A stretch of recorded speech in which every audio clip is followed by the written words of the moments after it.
according to a report by NTSA, there were only about 130,307 motorcycles in the country, and of course, it hit the million mark in 2016, and by 2022, the number was at over 2 million. Yeah, 2.3 million, yes. That's a crazy increase. Yes. Following the zero rating of bikes that are up to 250cc. That was by President Moi Kibaki in 2008 through a government policy. Of course, this increased self-employment for so many young people, but the carnage that has come with it on the roads as well is equally as bad, if not worse. 1 in 3 people who die from motor vehicle accidents are either a passenger or the rider on a motorcycle or are hit by a motorcycle. And of course, there's also the impunity of boda boda riders on our roads. Yes, so the illegalities that go with it is that most of the boda bodas are actually lawless.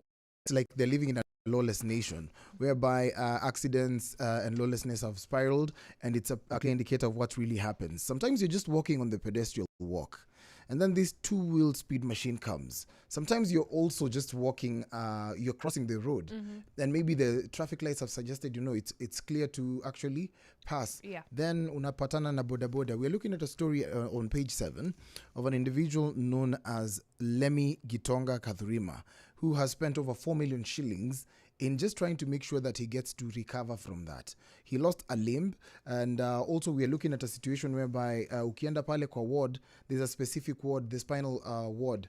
Unapata 80% are actually from road accidents. Yeah.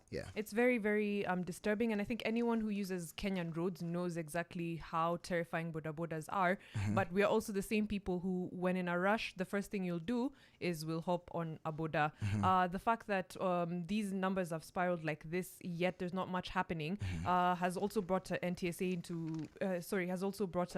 NTSA into the limelight. They have said they are creating a framework to make sure that they have efficient speed and traffic violations management systems. That means you'll be able to map out black spots, have clear rules, designated areas for motorcycles, etc. Of course, again, we're always great with the planning and the strategy. The implementation is where things get a little bit tough. So we'll look to see what happens in the next few years. They aim to reduce the number of motorcycle accidents by half. I think that would be amazing. Yes. Especially given the fact that we look right, left, then right again, then left again, then right. Because a boda could come from any direction. Yeah, it's true. So right now, we would like to know what your experience with the boda boda.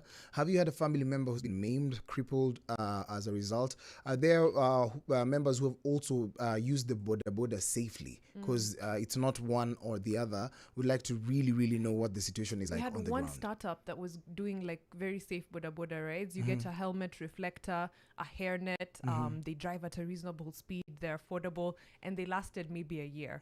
I don't know what's wrong with our boda boda industry.